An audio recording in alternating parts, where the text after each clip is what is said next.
Our top story here at noon, Oregon could experience its first doctor strike in history, fresh into 2025. Thank you for joining us. I'm China Green. This morning, the union representing doctors and nurses and other healthcare professionals at Providence Health announced a strike for early January. Nearly 5,000 frontline caregivers at 8 hospitals and 6 clinics will go on strike starting January 10th. They cite issues addressing things like understaffing, uncompetitive wages, and benefits and increased caseloads. Providence says that they've hired replacement workers to fill in during the strike, as well as other actions to continue to care for patients. Our Libby Dowsett will have more on the impending strike, including hearing from healthcare workers ahead on KGW News at 4. Meanwhile, today, outgoing District Attorney Mike Schmidt will ask a judge to reconsider sentences for several criminals, some of whom have committed violent crimes like assault and murder. Celine Stevens spoke with incoming DA Nathan Vasquez, who says he isn't thrilled about Schmidt's latest move. If this was something that was so important and so valuable to do, this could have been done years ago. With just days to go before his term as Multnomah County District Attorney ends, Mike Schmidt is asking a judge reconsider sentences and convictions for multiple convicted criminals. Those petitions filed just around a week before their hearings scheduled for Monday, December 30th. This is clearly, I think, underhanded. Total lack of transparency. Those 2 men are retired prosecutors who prosecuted 2 of the individuals going before the court Monday. Chuck French prosecuted Shane Eberts, who as a teenager was part of a group responsible for beating 2 men in the head with a baseball bat. David Clark's family went through a great deal of distress over this. He was in intensive care for weeks. He has permanent brain damage. Eberts served his time and was released in 2003. Now, Schmidt and Eberts ask that his conviction be vacated and replaced with a lesser charge. Both victims are referenced in the petition and say they are against the removal. In other words, it will make it seem like that never happened. And I think that's particularly hurtful to victims when they have kind of lifelong lasting impacts. DA-elect Nathan Vasquez says he's not supportive of Schmidt's move. He and the prosecutors are also concerned the DA's office did not follow the rules of Senate Bill 819, which allows for the reconsideration of convictions and sentences. It does say that victims need to get appropriate notice, and that means notice about the actual petition that's being filed. But Eliza Kaplan, the attorney for some of the defendants, wrote in a statement that for the cases she's covering, original applications were submitted in 2023, and all victims and families were contacted when available. Vasquez and the former prosecutors also note these were not low-level crimes, with some of them even being for felony murder and burglary. We're talking about home invasion burglaries on the elderly where they were sexually assaulted and beaten, and one was dead. One was killed as part of the burglary. That case refers to Frank Swopes, who burglarized homes with an accomplice, with one ending in the victim's death and another in the assault of an old woman. He's completed his time for the murder, but still has time left for the burglary count. If resentenced, he would be released. I just don't think Mr. Schmidt has a good grasp of these kinds of crimes. He never handled them. Vasquez and the prosecutors say the issue isn't with SB 819, but with Schmidt's execution of this process. I understand the law that allows someone to reconsider their sentence. It's the transparency problem and the ethics, of government officials. I've reached out to the DA's office multiple times over the last few days to better understand why these petitions were filed so close to the end of his term, but have not heard back. The judge will decide Monday whether to grant these requests or deny them. As for Vasquez, he takes office on January 6th. Celine Stevens, KGW News.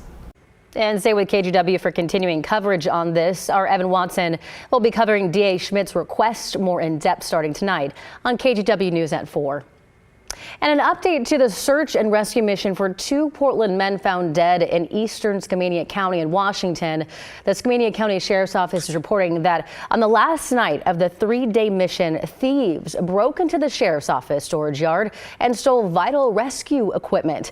According to a Facebook post they made this morning, the thieves cut through the chain link fence and took nearly everything not bolted down: rescue rope, custom wilderness medical kits, and an AED. They're now asking for the public's help in finding the suspects who took the equipment. They also have a GoFundMe up, which you can find by visiting our website at kgw.com.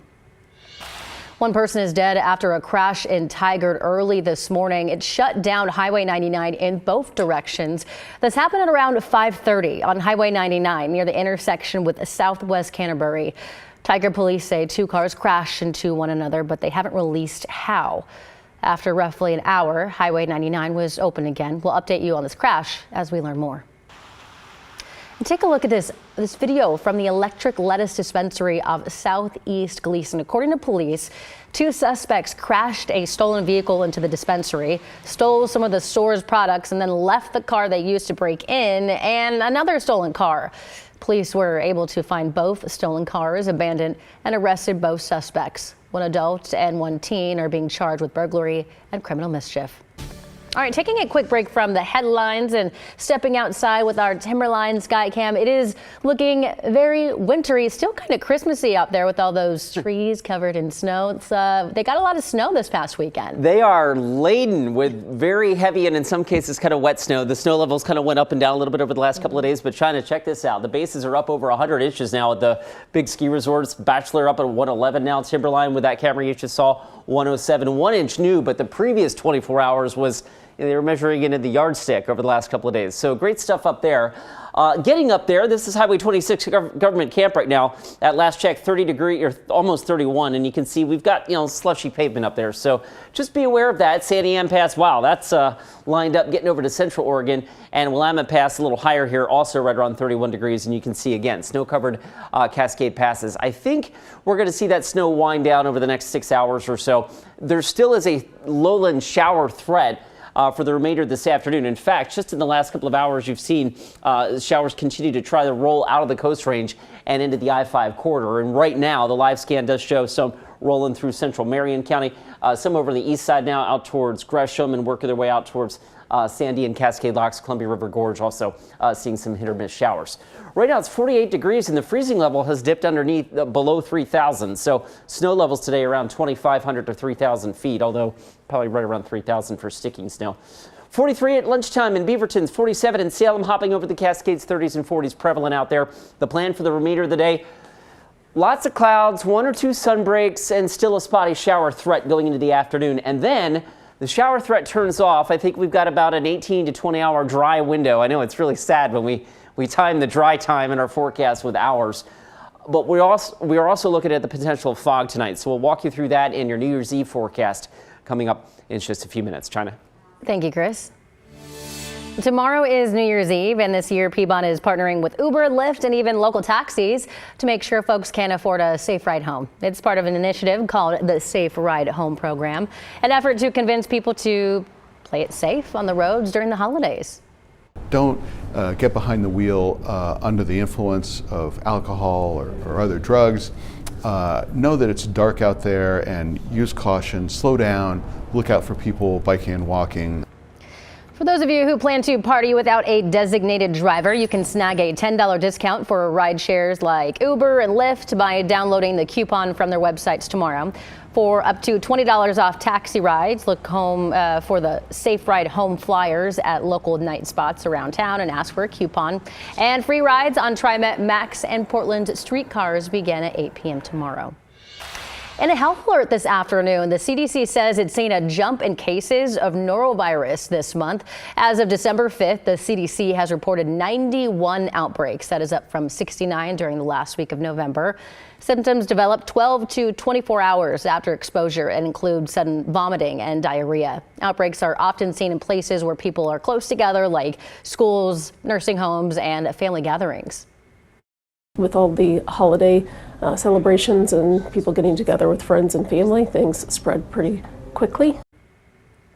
Health experts say norovirus is resistant to typical cleaning products, so bleach is best used to disinfect contaminated areas.